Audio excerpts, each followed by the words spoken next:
This is a one-man gang. You're listening to Booking the Territory Pro Wrestling Podcast.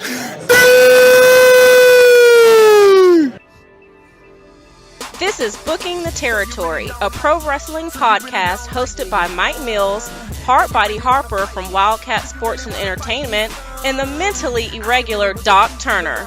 This podcast is a mix of your topics and thoughts in the world of pro wrestling, along with interviews and discussions with current independent stars and your favorite stars from the past. And now, here's your host, Mike Mills. This is Booking the Territory's Pro Wrestling Podcast, the YouTube version of our Pro Wrestling Podcast that we upload our interviews only to the YouTube page for Booking the Territory. If you're listening to this, make sure you check out our weekly episodes where we discuss WWE, ROH, and TNA from the Week in Review, as we call it, in professional wrestling.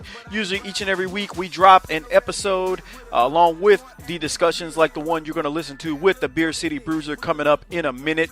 And we'll have our interview with guys like the Beer City Bruiser. We've had on the One Man Gang, Donovan Dijak, Marche Rocket from Impact Wrestling and TNA. So we do these interviews and we will drop them each and every week along with the Week in Review. So if you're listening to this on YouTube, make sure you check that out and enjoy us talk about the world of professional wrestling. We also take our listener questions. We enjoy getting feedback from all of our listeners. If you ever want to interact with us, make sure you send us some emails at bookingtheterritory@gmail.com. That's where you can find us and shoot us some topics that you want discussed if you are a WWE, ROH, or TNA fan. Also, if you're listening to this, make sure you subscribe to the show if you do like it on iTunes, Podbean, Stitcher, Podcast Addict, Google Play Store, or wherever you get your podcast from. Just search for Booking the Territory and check out our weekly episodes by subscribing. It's free, doesn't cost you a dime, as Jim Ross always says, and we would greatly appreciate it. Give us a like on Facebook, facebook.com/Booking the Territory. And if you want a Booking the Territory podcast t-shirt that are selling now pretty good, click the Shop Now button on facebook.com/Booking the Territory. Follow us on Twitter at BTT_podcast. But without any further ado, I know you tuned into this and you checked this out because you wanted to listen to the Beer City Bruiser. So this is from December of 2015 on Booking the Territory's Pro Wrestling Podcast. It is myself and current Ring of Honor star, former Ring of Honor top prospect, the Beer City Bruiser on Booking the Territory's Pro Wrestling Podcast. Okay, everybody, like I was telling y'all in the opening, this week's guest is ROH star, the Beer City Bruiser, also known as, I'm not sure if I can say it, Matt Winchester. Matt, what is going on, my friend? Oh, nothing much. How are you doing today? And I'm hanging in there, man. I'm hanging in there, having a good old night. Wondering when some cold weather is going to kick in. I mean, I'm further south than I believe you are, but yeah, it's pretty hot this winter so far. You know what I'm saying? Yeah, it's middle of December and we don't have any snow yet, so that's crazy. Yeah. Where are you at? I wanted to ask that. I'm out of Milwaukee. Okay, that's what I thought. Yep. Yeah, so you're used to winters, dude. Oh yeah, we're used to by this time being 10, 15 below with 6-foot snow drifts. So it's 50 degrees right now and it's rainy, so I'll take it. Yeah. No, I live in Dallas, Fort Worth, or in the area. I don't live in Dallas, but in the area, not far from Dallas. And but I'm originally from New Orleans, and I spent almost 30 years of my life there. And we don't have cold weather there. Let's just say that. I mean, we're on the Gulf, so yeah, man. But this is crazy. In December 16th, to be still 70 degrees outside, it's nuts. Yeah, it is. But hey, man, I'm gonna talk about some wrestling. But one of the things I like to do when I bring on guys and do interviews or podcasts with them is, man, I try to ask them things that are also not wrestling related, just to get into the minds of them, to see what y'all like and the things that interest you outside of the world of wrestling. So one of the biggest questions I generally always ask is, outside of the world of wrestling, outside of the squared circle and anything you've ever done in ROH or on the indies, are you a big sports fan? Yeah, I like football, big Packers fan. I'm a big baseball fan too. I'm a diehard Brewers fan, even after the season we had this last year. And then I'm a big hockey fan too. Even though I live in Milwaukee, I grew up loving the Blackhawks. So that's my hockey team. Okay, I got you. Yeah, yeah, that makes sense. I figured, I had a feeling, just doing some research, being that you were up in that area, I was like, he's got to be a Packers fan. There's no way he's not. So, Oh yeah. uh, I'd imagine, yeah, that they've brought you some joy and maybe some pain over the last few years. But hey, man, that's how it works, man. At least you've won a Super Bowl last few years as well. So. Right. And even the painful years are still good years. We got a good solid team. We've had a good solid team for a few years. It was a lot of fun watching Brett Favre retire. He even though he left us the way he did, him coming back home to retire that number was a really cool feeling. And I wish I could have been there, but watching it on TV, it was still a lot of fun.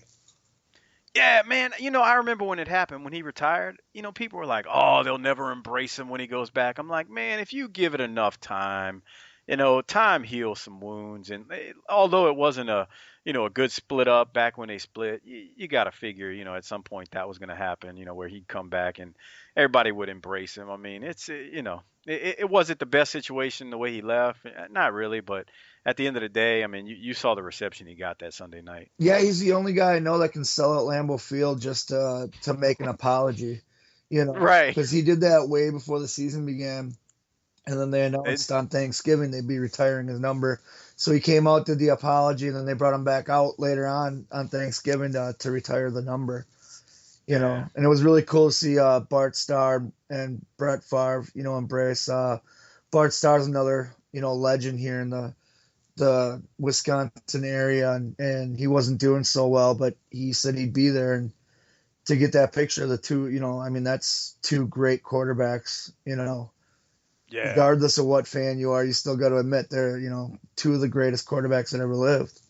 Oh, no doubt. I mean, and I'm born and raised a Saints fan, man, but I can tell you right now, man. Of course I never watched Bart Starr play. I'm 40 years old, so it's slightly before my time. Right.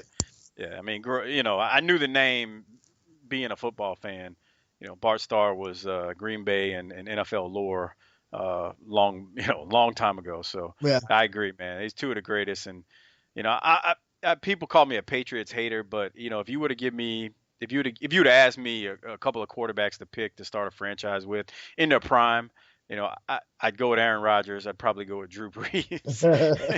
And I mean, I'm a Saints fan. What can you say? And then maybe like a Joe Montana or something. Now I ain't hating on Brady for everybody from the New England area that listens to this, but I'm just keeping it real. So yeah, that was special, man. It was good to see it. This is a darn shame it rained. It was storming, raining the whole time, though, wasn't it? Yeah, but you know what? That kind of, it's either the rain or a blizzard would it kind of suits that. You know what I mean? Like Lambeau Field's known for the weather. So if it was a nice sunny or a nice beautiful night out, it'd be kind of odd. Like That's true. we were all expecting rain or snow. Yeah. I can't believe they hadn't had snow up there yet, man. That's insane. Yeah, yeah, no snow. Gee, Gee, December.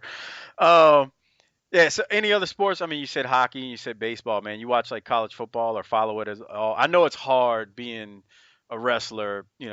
Always on the weekends on the go. Probably it's kind of hard to really follow college and whatnot. But are there any teams that you follow college wise? Yeah, actually, I got an app on my phone that updates me on scores and stuff like that. So even when I'm on the road, I get it. My wife's turned me into a big Michigan State fan. I never really paid attention till we got together. I was always a diehard Badgers fan, but Oh yeah, watching that and the team that they got this year is real solid. That win over Michigan was just insane. I remember my phone just blowing up, both with text messages from her and the app that I got that does score reminders. So yeah, I follow Michigan State, follow the Badgers, and I'm a big Florida State fan too. yeah. I don't know why. Ever since I was a kid, I've always enjoyed Florida State. I can relate that you're growing up. I was LSU fan, but for some reason, as a kid, when I was younger, I always followed the University of Miami too, Okay. and it was because during that '80s time period, early '80s and whatnot, they had that I guess you call it bad boy image, whatever you want to call it. But yeah, man, so I can relate to the Florida State love. I know a lot of people who are Florida State fans that aren't from Florida, so that certainly makes sense. Certainly makes sense. All right, so wrestling wise, just briefly, am I reading this right? I saw online you've been, for people that don't know, you've been at this for a while, right? Yeah, I'm going on my 16th year. I started when I was 21. I'm now 37. Um, it's been 16 years of hard work and travel and trying to make a name for myself. And now, thanks to Ring of Honor, it's getting out there.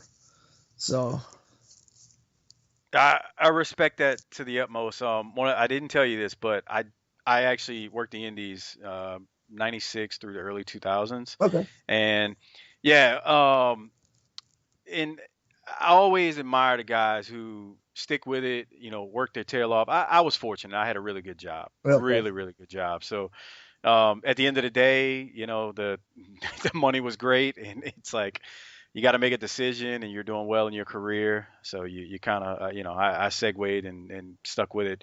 But I understand the guys like you who I truly admire the fact, sticking with it as long as you do, because, people right now will see you on Ring of Honor and they might not realize that. They might not see it and go, man, this guy's been after it for so long. He's been working at his craft. He's been perfecting it. They don't know about 1999 all the way through. When did you get to Ring of Honor? I got the Ring of Honor. I did the tryout camp last October, and then I was in the top prospect tournament in 2015, January of 2015. So I've been Yeah. there for about a year now, but this has been my passion forever. I mean, I knew from a young kid that this is what I want to do with my life, and everything basically I've been doing in my life was gearing me for professional wrestling. And it's a hard road, but you work some time at it. It's just like any other job. You put your time in, you're gonna get the recognition you deserve. So I've put my time in, and I don't see me stopping anytime soon. Yeah, I agree, man. I was telling one of my co-hosts who does a show with me. I generally usually will do the interviews and discussions, but he does like the review portion with me. And one of the things when I first saw you, the first thing I said was, to me, it's unique. Like I can't explain it, but you're like a blast from the past Yeah. as far as not I'm not talking about body shape. I'm talking about the look as well, like the whole look and persona. Because I grew up, if you were 21, if you started in '99, that means you grew up watching the territories like me, right? Oh yeah, definitely. In my area, we had WWF and WCW, but on Saturdays we had a rotating schedule. We always got AWA up here also. AWA was really big up here. Yeah. But we did after WWF and AWA aired, we always had a rotating thing. And for one week you might have the Mid Atlantic stuff on TV. Following week you might have, the Mid South Bill Watts stuff. Then the following week after that you might have the Von Erich stuff, and then it just cycled through.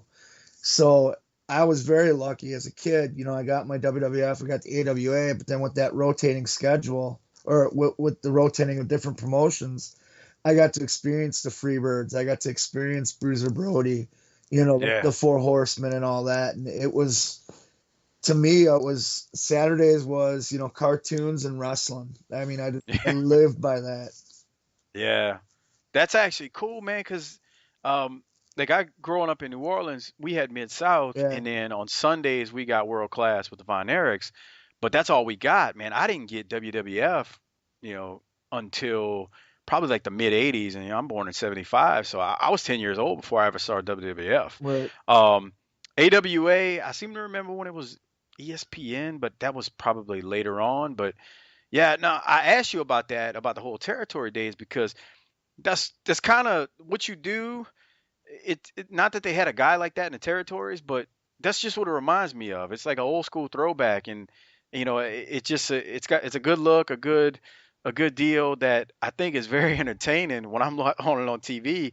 My buddy texted me. He goes, "Man, I like this Beer City Bruiser guy." This before I talked to you. He said this last weekend or 2 weeks ago. Yeah. He's like, "Man, I like this guy, man. He's got a unique look. It's different."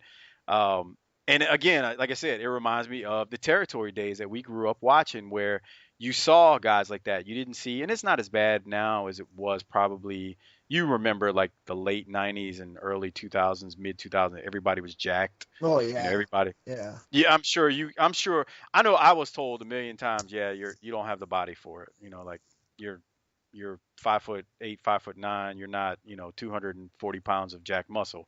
Um, Yeah. I don't know if anybody ever told you anything like When that, I but I when know I I've heard that. first broke in, it was, lose weight, lose weight. You need to have the bodybuild look. I remember I did the Simon Dean segment on Raw. Um, and actually it goes before that, about 3 weeks before that. Um, Before, when Dr. Tom used to have the book for WWE, he'd book all the extras and stuff. I'd sent stuff in. He called me back and told me that I was too fat and needed to lose weight. And then you fast forward, a couple of years, and Tommy Dreamer took over the book, and they had me come in and do the Simon Dean thing. And Tommy told me, "Hey, just keep working on your craft. If Hmm. you lose weight, that's cool. Just stay in shape, keep working on your craft. Your time will come." And I've always had that mantra in my head, no matter what people said to me. Always, Yeah. I'm in ring shape, I'm in good shape. I'm big. Um, but I just kept going, and then finally I went to the Ring of Honor tryout camp with as the Beer City Bruiser, and right away everyone's like, "This is what we need for TV. This is perfect. It's a throwback. You'd fit right in." And Steve Carino, who I've known for 14 years now, he's actually helped mentor me in the gimmick. He knows I'm a big fan of the territory days, and Yep. I have big influences in my career, like Terry Gordy, Bruiser Brody, Dusty, Hmm. and he's always tossing me ideas to look back on. Growing up in Milwaukee, you couldn't walk down the street without hearing about the Crusher. Hmm. So I've been watching a lot of Crusher stuff, Dick the Bruiser, and all that's been influencing my character, and I'm glad that the business has taken a turn away from everybody has to have that $1 million look to, as long as you can work in the ring, and you can tell that Hmm. story in the ring, people are going to pay attention. That's a great point. I totally agree. Yeah, it's funny, and you were just talking about, you like you take a bit of Dusty. So would you say you take a bit of Dusty, you take a bit of Bruiser, you take a bit of Terry Gordy, and then you look at all of them, and there are certain pieces and aspects of their game, so to say, that you use, you know, I guess to make who you are, along with setting yourself apart and making yourself unique. Because I will say that, not to blow smoke up your butt, but like when I look at you, and in the successful guys, not just you, but the other successful guys in ROH or whatnot, the things to me that set them apart are they may have characteristics of guys from the past, but they're also their own person, so to say. Yeah, And that's kind, yep, you know what I mean? yep. It's like taking a little bit of everything and throwing it in, and then making it your own. And that's what I try to do. I might see a promo that maybe the Crusher cuts, and I'll take a little bit from that. I'll email Kevin Kelly, who's helped me a lot with promos and stuff, or Carino, and say, hey, this is what Crusher said. I'm thinking of putting this twist on it. Do you think it would work? Just that way, I'm not blatantly ripping them off. I'm kind of making it my own, and making it up to date to now standards. And it's been working pretty good. I mean, I've gotten a lot of positive feedback from it. So Yeah, I agree. I mean, like for me, I'm like, yeah, just keep doing what you're doing because obviously it's successful. But the bigger thing is just all the hard work you put in over the years to even get to that point. That's what I think a lot of people they don't see that. Like I said, they see the not that this is the end result, but they see it now and they're like, oh, okay. But they don't see 1999 and 2000 like when you started perfecting it. Now you started then, like where did you start in 99? I started here in Milwaukee. Actually, the way I started was a bunch of buddies of mine would hang out and just goof off in the yard and stuff like not necessarily backyard wrestling. We just more or less did like stunts, and we used to get together for pay-per-views. And I mean, we watched everything. We watched ECW, we watched WCW, WWF, everything. And a buddy of mine actually says, "Well, hey, you're Matt, you're really into this wrestling thing." And I says, "Yeah." He says, "Well, my neighbor's a professional wrestler. They just had a ring set up for the local news." So he introduced me to him. The guy's name was Jet Bennett, and he's to this day still one of my best friends.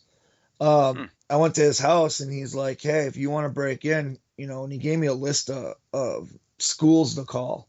The first one being Steel Domain, where like CM Punk came out of, Colt Cabana. They all came out of there. But when I called, they were going out of business. Ace and Danny were having some problems or something. They were shutting down. The next guy on the list, his name was Trevor Adonis, and he actually owned a gym about 10 minutes from my house.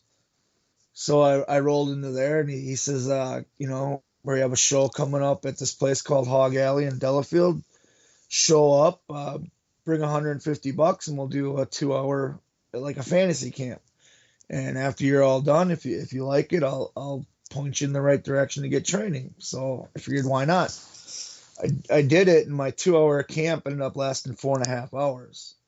I just got to, like, I just picked everything up right away. And Trevor, right then and there, says, "I'm not even going to ask you if this is something you want to do." Like, and he started training me. And, I paid my dues on the indies here in Wisconsin and stuff, tried to get just my name out, cut my teeth. And then Harley Race Camp came up. He does those week-long camps. And I decided, what the hell, I'll give it a try. And I did it, and Harley was really impressed with me. So I did that. I just did the week-long camps for 2 years, and I drive down and work for him every so often throughout the year. And then after 2 years, he said, "You should really move down here, train full time." And I was with a girl at the time, and we figured, why not? I have kids up here in Wisconsin, and they're all supportive. I want to talk to my friends, and made the move to Harley's, and ended up living down there for 3.5 years, training underneath Harley. And I mean, that was just one of the best. It was a little, my dream coming true. I mean, it was literally wake up, go to the school, sit and help Harley, do books, and he'd teach you how to book a card. He'd teach you how to talk to a promoter. And then you go to camp, and you do the camp, you go to the gym, and it was eat, sleep, breathe, live wrestling. I loved it. Yeah. And when I decided to move back to Wisconsin, I decided, I'm not, this is my job from now on. This is what I'm going to do to support my wife and kids. And that's what I've been doing ever since, full time. When did you? That's cool, man. That's great. Like, when were you? So what year? You started in '99. At what point were you down with Harley? I actually started in 2000. I went Okay. to Harley's in 2000, and let's see, my first camp was like 2004. Then I did 2005 camp, and then I moved down there in 2006. Okay. And then I stayed there till like 2009, and then I moved back here to Milwaukee. Oh yeah, you were there for a while. Yeah, and it was, like I said, it was my days consisted of, I get up around 9, meet Harley at the school around 10, do whatever odds and ends need to be done around the school, like mow the lawn, trim the trees, vacuum sweep the school. I'd sit in his office, and I just pick his brain. I'd always make sure that every day I went into his office, I had a question I want to ask him. Something that I wanted to learn that day. And he'd bring out his old books from back when he was booking way back in the day. And there's some of these cards where you'd see like Mr. Perfect on there, Brody, One Man Gang, Ric Flair. I mean, some of the old names. And then he'd just share a story. I'd be, "Oh, this looks like an interesting card that you guys did in the middle of nowhere," and he'd explain something about that card. And then we'd go to lunch. After lunch, I'd hit the gym for a bit, lifting and whatnot. And then camp always started at 5. And from 5 to 8, we were in the ring training and stuff like that. And then camp got over at 8. I usually stay there till like 9, 10 o'clock at night just because it was a ring at my disposal, and you don't get that Yeah. very often. Right. Right. Then I go get some dinner, go home, watch some tapes, and fall asleep, wake up, and do it again the next day. That's the life when you want to be a wrestler too, because you get to soak up all that knowledge from him, Yeah. you know, all day, every day. And man, you hit the nail on the head about like those old timers, man. Like when I was talking to One Man Gang, man, he was even before we started recording. Man, he was telling story after story. There's like I was on the phone with him for 3 hours, Oh, but nice. I know, right? But even before that, man, we talked for probably about 45 minutes the week before. And I'm like, we were on a cell phone, so we weren't on Skype or anything. I'm like, man, I could have turned this one into a show. Just him dropping knowledge about 6 days a week, twice on Sundays, just always going, never a day off. The life that guys like him and Harley lived in those days when you and I were kids, watching the territories, because it just was a different time. It you can't compare. Like even now, I don't know, how much are you on the road, like days a week with ROH? It's I'm usually they fly us out if we have pre-tapes. They'll fly out either late Wednesday night or early Thursday for pre-tapes. Shows are usually Friday, Saturday, and then you fly home Sunday. But okay. a lot of us try to get indie shows on Sundays.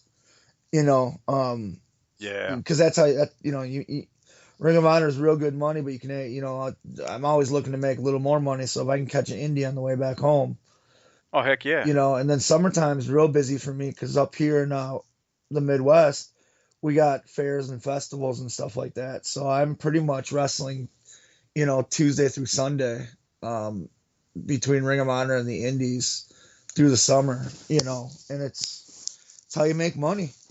Oh yeah, yeah. You gotta, like well, again, it's kind of like what the old timers used to say. One Man Gang was telling me that, like, if you're not working, you're not getting paid. So Yeah. you you get out there and you work and do your job and lace them up and go to bed and lace them up the next day. How are the like in my area? I'm not gonna say the indies in actually the city of Dallas are bad, but I mean there's some stuff going on the outskirts. In South Louisiana, there's some good stuff going on as well. How are the indies out where you're at? I mean, you said like during the summertime, you said festivals and whatnot. They're pretty much a lot. The indies up here are actually pretty good. There's a That's cool. company out of West Dallas, Wisconsin called Brew City Wrestling. It's run by Frankie DeFalco, an old AWA guy, and he's the one that usually he runs every month. He has a nice little building, a Knights of Columbus up here. So the second Friday of every month, wrestling's there. Um, and he takes care of the boys, because he's one of the boys. And then Hmm. he's the one that goes out and he's the one that gets all these fairs and festivals and stuff like that. And when I'm not on the road, I'm usually with him, and he's helped me. He's taught me a lot about like selling shows to fairs and festivals. You, you got to get these people, these old time people that don't want wrestling at their festival. You got to somehow convince them to bring wrestling in, because he's so confident in his product, and he should be. They see his product once, they're gonna want it. Yeah. The next year. He's been at the state fair now going on 6 years, which is huge. He also landed a big festival we have every year called Summerfest, which is a huge music festival. Hmm. And he landed a show this past summer. Guy saw it was literally the after the main event, walked through the curtain. The booker came back and said, "Hey, we need to book this for next year." So they had signed the show for the following year before the show was even over. Heck yeah. Yeah, so he's doing real good. He's got his big anniversary show coming up January 15th. So he calls it Rise to Honor. He's bringing in the Bullet Club, Luke Gallows and Carl Anderson. He's bringing in Matt Hardy, Honky Tonk Man, and Greg Valentine. He's got two cage matches going on. I mean, he goes all out for his anniversary show. But that's not saying taking anything away from like his little everyday shows. I mean, they're Right. good top to bottom too. You'll catch Ring of Honor stars there. You'll catch local. stars there, and I mean, it's a blast working for him. Um, down in Illinois, you got Power Wrestling, you got AAW, which is real good. And I'm starting to get up into since my Ring of Honor debut. I've been getting up into Minnesota. I haven't been up there in like 5 years, and I just did a show 2 weeks ago up there, and it was for was it Primetime Wrestling, and they drew really well. They were real professional. Real good payday. They took care of my wife and I, and it was a blast. Man, everything I hear like lately, no, I mean, I'm sure there's still some bad indies out there, but Yeah. the indies, man, uh, I don't know if it's the last year or a couple years, but it seems like everybody I talk to talks about how good, good it's gotten. I mean, it's not like the territory days, but like there's good quality independent organizations out there where there probably was a time where there were more bad ones than there were good ones. Now there's more good ones than there are bad ones. I mean, I see pictures from some of the indie shows that just orgs that I kind of follow on Facebook and whatnot, and man, they're drawing good. They're bringing in talent, and it not just the big name talent, so to say, from a ROH or former WWE or TNA people, but just solid indie guys as well, because that's one thing that I think a lot of wrestling fans or casual fans don't understand it. Just because a guy is on the indies and you don't see him on TV every week, there's some really talented indie guys out there. They just haven't gotten that exposure Right. on that national TV platform. Yeah. Yeah. There's Um, a lot of good ones. There's a lot of guys out of the Midwest lately, which is really good to see. You know, Silas Young and I, we're in Ring of Honor as a team together, but we've known each other, I think, like 15 years now, 14, 15 years. We, right. we kind of broke in together, and Silas, even before he got in Ring of Honor, was one of the top guys. There's a guy up here called Dysfunction. He's making a name for himself. He's working a lot for the Insane Clown Posse, and I guess they run these tours where they have their rap stuff. They also have wrestling, and Yeah. I know Dis is making a living just working for the clowns, and I applaud them. Any way you can do it, as long as you're happy and you're living life the way you want to live it. All the power to you. Yeah. Yeah. I agree. It's just like, I guess kind of like you said. I mean, like you said, even with Silas, all those years just, working and getting after it and finally, getting the opportunity. Because man, I used to tell people that all the time. Like, that's what it felt like. I'd meet guys and I'm like, this guy's just like got tons of talent. He just needs a chance. I mean, if he was on TV and people could see him, he'd be a household name. It's just the opportunity that your everyday indie guy just doesn't get that chance. And You know, sometimes er, you got to take chances. I on a whim did the Ring of Honor tryout camp, and it went really good for me. Guys always ask me all the time how they can get in Ring of Honor. Do their camp. They run them. I think it's like every 3 months or something like that. They try to run yeah, camps because they're always looking for talent.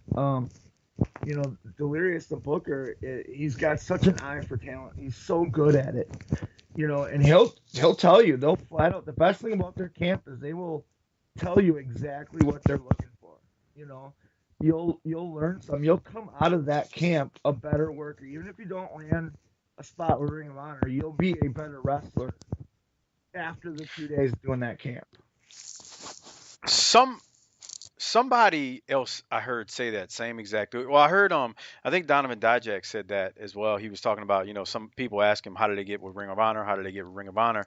He's like, man, just go to their camp. I mean, he's like, go to their camp. Get you know make yourself seen and go perform and do a good job. But not only that, it wasn't him that I heard say that, but I heard somebody else say what I'm about to say, which was, man, they will tell you what you need to improve on. Oh yeah, they don't hold anything back. They have the same feeling that everybody should have. If you're spending money on it, get your money's worth, and you get more than your money's worth doing the Ring of Honor tryout camp. I mean, I've been in the business, going on 15 years when I did 14 years when I did the camp, and I walked out wearing something.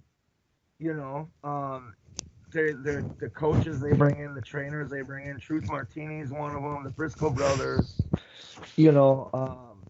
Kevin Kelly's there with promos. You had Jay Lethal coming in. I mean, these are guys that have been around. Right. And they're passing knowledge along. And that's how you get looked. Now wrestling's not that type of thing where you just keep at it and hope somebody notices you. You should go out there and try to get people to notice you in the positive way. Yeah. Like I said, I did the Harley camp for a while. I moved down there to make myself better. The Ring of Honor camp came up. We had the cash to do it. I went and did it, and this has been like the greatest year of my wrestling career because of Ring of Honor, because I did the camp. Yeah, like you said, you went up there and you went and found and jumped on. It was an opportunity that you took advantage of, so to say. Yep. It wasn't like you were on the indies and somebody finally said from Ring of Honor, hey, bring him in. You actually went there. They liked what they saw. They liked and they felt, hey, we can do something with this guy. And I think more people need to hear that and understand that, because it's not like it wasn't like you were sitting at home and they just they finally decided to call. You were working at it and went there and showed them what you could do, and they decided we need this guy. We can do something with him. That's a testament to you for going out there and taking that chance, not just sitting at home. You know what I mean? Yeah. No, I thank you very much. Yeah. You don't make money sitting at home. I mean, you said the one man gang said it. You don't make money sitting at home. Yeah. And sometimes you gotta spend money to make money. I mean, you gotta spend money on your gear. You gotta spend money, on your look. Like, you gotta spend money on your gimmick. I mean, you spend that money and you'll make that money back. You just gotta take chances. And it's another thing too. What did you have to lose by going to that? Exactly. Nothing. You had nothing to lose, but everything to gain, right? Exactly. I remember before I left, my wife, she asked if I was nervous. I says, well, I'm not nervous about the wrestling part of it. I'm nervous about meeting new people and stuff like that, because I'm normally a shy guy. And I said, I have nothing to lose. The only thing that's going to happen is I'm going to come back a better wrestler. I mean, worst case scenario is I come back and I learned something. Yeah. And like I said, I did the camp and I hit a home run, and the best case scenario happened. So right. Yeah. Because I think that I don't know if it was I don't know if it was Dijak that said that or not, but it was someone I heard say they were like they had to go twice or three times, or they did three different tryouts, so to say, before they got picked up. I can't remember who said it though, but I heard someone say that, and I was like, that probably actually sounds more like the normal situation where it doesn't happen, maybe for somebody right away, or you're on, how you impress someone, all of a sudden you're on their radar, Yeah. but they maybe don't explore you right away, but they have you in the back of their mind. They're like, I like that guy, he really did impress me. And then later on down the line, they're like, you know what, let's bring such and such back in, he really did a good job when he was here. I know a couple guys that have done the camp multiple times, and the thing that the credit I give to those guys is they do the camp one time, they get a bunch of feedback, and then they don't just push that feedback to the side. They use it. They apply that feedback. So now the next time they do the camp, the officials there see, hey, we told this guy he should do this. He went out and did it. Now he's back. That shows that they're not just wasting their breath, that you're taking what they say, and applying it. So I know quite a few guys that did the camp multiple times and then got their shot. But the reason being they got their shot was because they didn't just blow off what everybody said. They used it, they applied it, they worked on it, and then when it was their time, they got the call. Yeah, that's true. I mean, if you think about it, it's kind of like they're giving you a cheat sheet, Yeah. because you went one time and there was maybe, 2-3 things that they said, we like this person, but we want them to improve in this area or that area. And they're kind of like giving you the holy grail, so to say, of, hey, next time you come back, just kind of tighten these things up, and we'll, maybe we can do something. And like you said, the guys who end up working out, they take that and they actually work on it and build upon it. And before you know it, they come back and like, yeah, man, he listened to us and we'll take him. Yeah. Yeah. No, and that's how it should be. But man, like the wrestling business on the indies, man, there's so many guys that'll blow smoke up your butt though. With like you go out there and you'll work a match and you walk in the back and you're like, oh yeah, good job, and they didn't even watch it. Yeah, I whenever guys ask me to watch their matches, I try to watch them, and then when they get back and they ask how it was, like I'm gonna tell them the stuff they need to work on, because Yeah. you don't get better with someone blowing smoke up your butt. You know what I mean? No, you don't. Not at all. You Right. don't get better if you come back and I tell you how great your match was and this was awesome and that was great. You're not going to become a better worker. There was no point in me watching your match. But if you come back and I give you, hey, this looked really good, but this looked like, this kind of looked like crap, this looked all right, but what about this? It gets your mind thinking. There might have been something that you weren't thinking about before you went into the match. And now that I've said it, you think about it. Now you can apply it the next time you wrestle. Every time I come back to the curtain, I'll ask everybody, hey, did you see my match? Hey, did you see my match? I'll ask the guys in the opener. I'll ask the greenest kid there, and I always get the same look. Like, why are you asking me? Because they might have seen something that I didn't think of, and I'm always trying to make myself better. After we get done in Ring of Honor, our matches, I come back. I'm like, Silas, what'd you think? Because I know he won't lie to me. He's not going to bullshit me. He's going to tell me the truth. He's going to tell me everything. And I think that's why we work so well together, is because when we travel, we're honest with each other about stuff. We try to think of stuff. We bounce ideas off stuff, but we'll be the first one to tell the other one, hey, that's not really that good of an idea, man. That's kind of cheesy. Then you'll get to think about it. Like, yeah, that is kind of cheesy, So let's not bring that to TV. Yeah. No, like you said, it's good to have somebody that will be honest with you and will shoot straight with you, because that's the worst thing. When, you're kind of like, let's say it's somebody you're working with and you tell them, hey, let's do this and this, and they don't really say anything, and then you go out there and it's like, that did not work out the way I was envisioning it, but the person you're working with just, they didn't want to say anything. They're just like, yeah, I guess. And uh, so so you get out there and it's like, oh, that was terrible. Yep.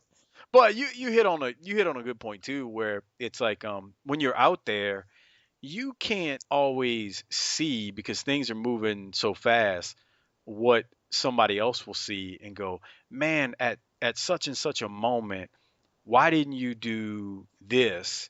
And that really would have set things off, and Yeah. really would have, I mean, so like I see what you're saying. That's a real good point, because it's hard sometimes when you're actually in that moment to to see, I mean, to see it all. I mean, it's almost impossible, because you got so much going on that you're thinking of and responding to and reacting to and whatnot. Right. And I like getting all different perspectives, you talk to the office guys, and they'll tell you what they thought for TV purposes. Yeah. You'll talk to, like I said, I talk to Salas all the time, every time we tag, because he was there, he got to see what I was doing right there. I'll talk to my opponents, see what they thought. And then, I usually talk to my roommate, who's not in the business at all. He's just been a fan his whole life, and I can get that fan's perspective of things, and it makes you really think, because sometimes you get so wrapped up thinking like a wrestler, you don't think like a fan. And the reason we do all this is for the fans. We want You just made a great point. we want the That's fans a to great either point. love us or hate us. So if you're just thinking like a wrestler the whole time, you're kind of ignoring what the fans want. I'm not saying Yeah. have your whole match based on just what fans love, but it's good to have that perspective. Yeah. That's a great point. That's a great point. Hey, speaking of before we wrap up, man, because I don't want to take up too much of your time, man. You've given me a good bit of your time. All right. Speaking of like talent and getting tryouts and improving themselves, I always like to ask the guys who are, whether it's Ring of Honor or who are very successful independent guys, who do you see as like maybe two guys or even a guy who hasn't gotten a break yet, on TV weekly, that is it basically deserves, or we will be hearing from within the next year or two, that hasn't gotten a lot of exposure television wise. I mean, they may be big on the indie scene, but television wise for an ROH or whatnot, they just haven't gotten that exposure. Is anyone you can think of off the top of your head that you're like, this guy or lady is a supreme talent, and you will be hearing from them Yeah, I got a couple. eventually? Will Ferreira on Ring of Honor. He is amazing. I wrestled him in the semifinals of the Top Prospect tournament. And every week on TV, every Ring of Honor show, he's there setting up, tearing down, he's busting his butt. He's having great matches. He's getting a little bit of a push on TV right now, but I can see him breaking out. He will definitely be a breakout star, in 2016. Okay. He's a good, solid worker, really hard worker, real dedicated. He loves the business, and it shows in his matches. Another one that's not on TV yet is a girl named Stacy Shadows. I think right now she's the best undiscovered women's talent out there right now. She knows her gimmick. She wrestles real strong. She cares about her craft. She's the first one to come back in the locker room and, hey, watch my match. And then you can give her all the feedback you want. And the next time she wrestles, she applies that feedback. In fact, I was just on a show with her this past weekend, and you don't hear it very often, but the girl stole the show. It's very rare you hear that women's match stole the show, but Right. her match, man, it made me a fan again. It was fun to watch. It was entertaining. It was hard hitting. I know she's done the Ring of Honor tryout camp. She plans on doing it again, and I see her. When Ring of Honor sees it, she's applied what they've used. I see somebody giving her a break in the next year. I mean, she's just amazing. Cool. Yeah, but those two definitely for sure. And then Cheeseburger, another guy who I think will break out. He's got a great gimmick. He's fun to watch. He has that it factor where people just love him. Yeah. We were talking about him on our show this week. Just there was something there. There's something with him that you go, man, I like watching this dude. Yeah, and if you ever get a chance to see him live, do it. He's so entertaining live. Well, I have never been to an ROH show, but I'm hoping next year when WrestleMania is in Dallas or Texas, whatever. I'm hoping I can get to one of them. That way. They are the best wrestling going on right now. They say they're. I agree. They are. Their live shows are amazing. Their TV tapings are amazing. They're a great company to wrestle for. They're a great company to watch. I encourage everybody to go to Ring of Honor shows. I mean, they're just. Yeah. My wife gets spoiled because she's been to a couple of the Ring of Honor shows. Now she goes to if I'm on the road, she'll still stop by some of the local indie shows just to say hi to friends. And she's like, man, there's just that caliber of Ring of Honor talent. When you're there, you get spoiled. It's such good wrestling. It is.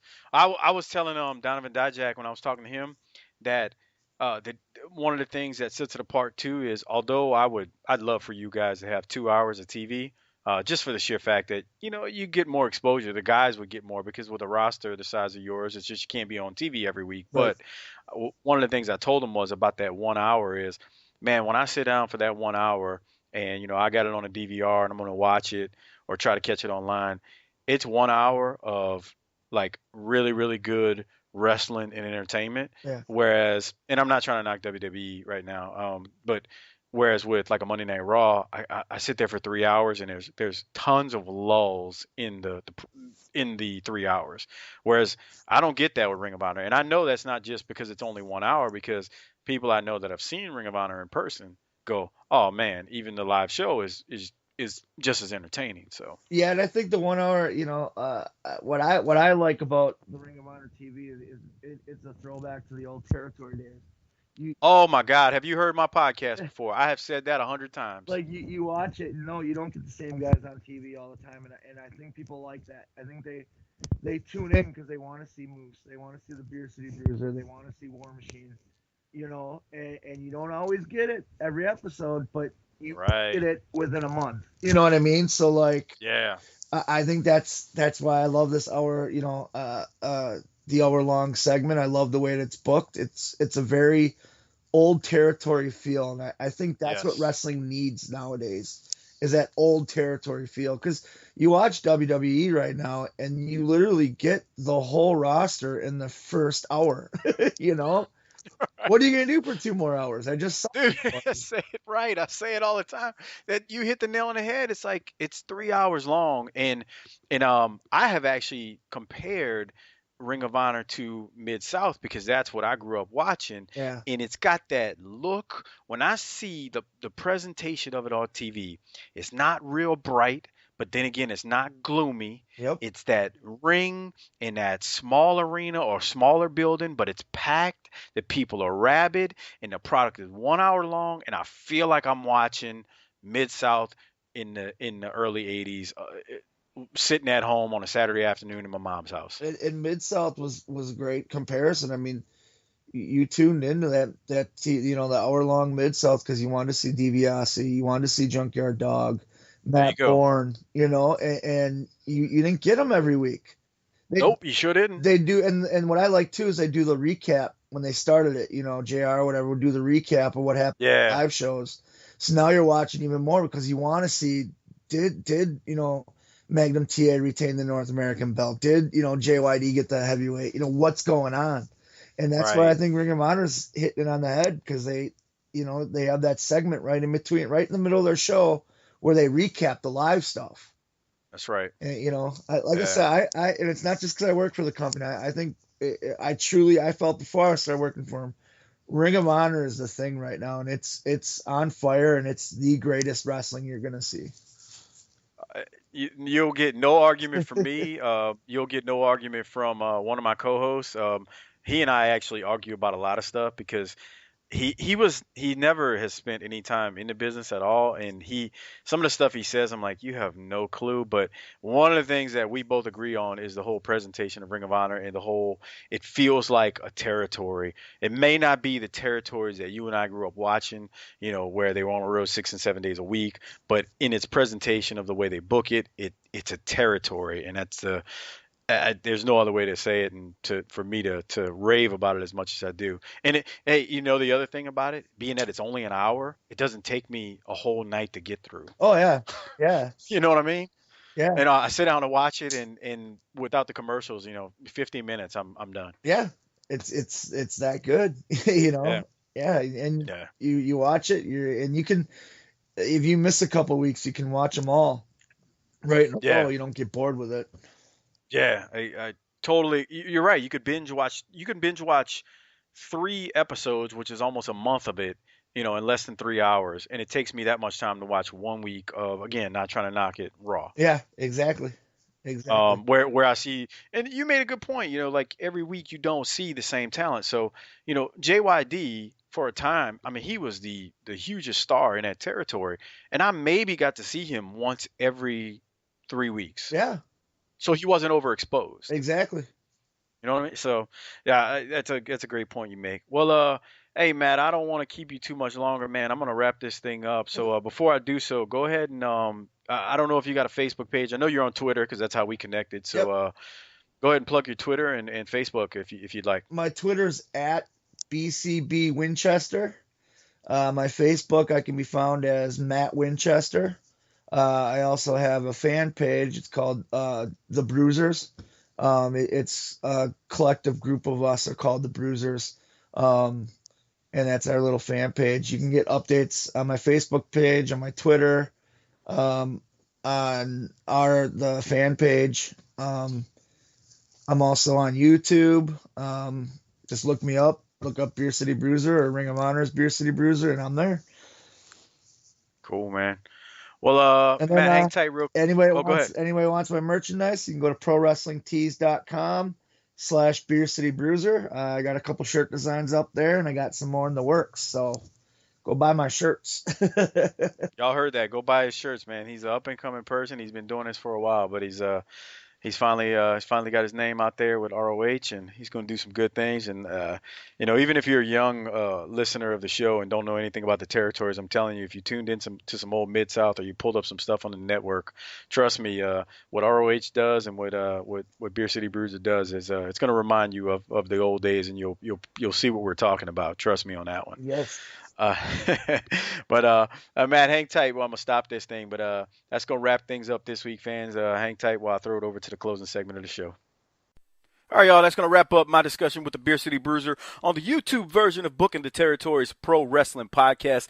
Thank you again for tuning in. And like I said, if you did enjoy the show, please subscribe to us on Podbean, iTunes, Stitcher, TuneIn Radio, Podcast Addict, or wherever, the Google Play Store, wherever you get your podcast from. Subscribe to us and check us out weekly. Like I said, we love to interact with our fans, so follow us on Twitter at BTT_podcast. Send us some tweets. Send us some emails at bookingtheterritory@gmail.com, and we will use your topics. We will use your questions as discussion points for the show and give you a shout out. One of the things we do for our show is we want you to feel a part of the podcast. That is the reason we do it, because we know you enjoy it. We've gotten great feedback from our listeners in doing things that way, so we're going to keep things going and keep doing it that way. So appreciate you tuning in to this week's YouTube version with the Beer City Bruiser. We will bring back on the Beer City Bruiser at some point in time in the future, but hopefully you enjoyed it. Let us know what you thought.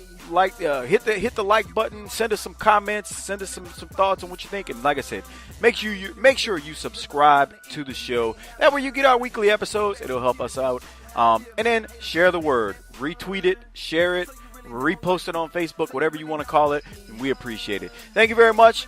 This is your host, Mike Mills. Thanks for tuning in to this week's episode of Booking the Territories Pro Wrestling Podcast. We'll catch you next week. Until then, book it. Now tell me haters ain't that fun. Hell yeah, I'm gon' hold a lot of enemies. See you niggas tryna judge like a panelist. Wanna break a nigga down like an analyst. And I my haters, you're my number one candidate. So I vote you niggas off the island. I pray to God cause I don't wanna be violent.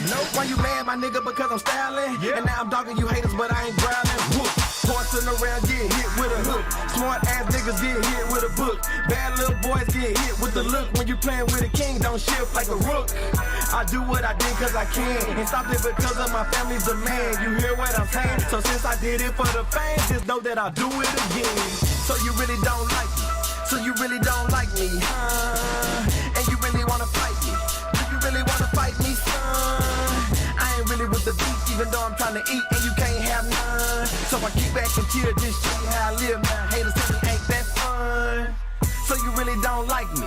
So you really don't like me, and you really wanna fight me.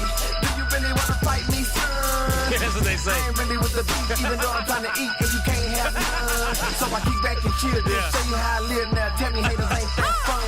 Wait. What's that? You niggas ain't talking about nothing. You already saw what you wanted so clearly.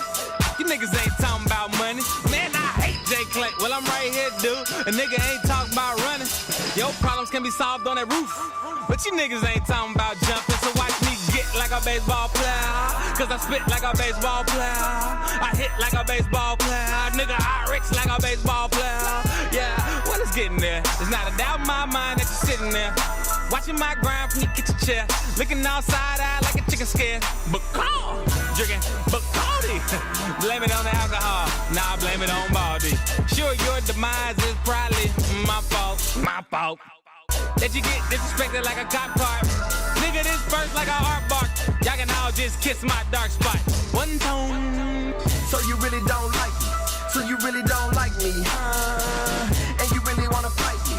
Do you really wanna fight me, son? I ain't really with the beat, even though I'm trying to eat and you can't have none. So I keep back and chill, just show you how I live now. Haters tell me ain't that fun. So you really don't like me.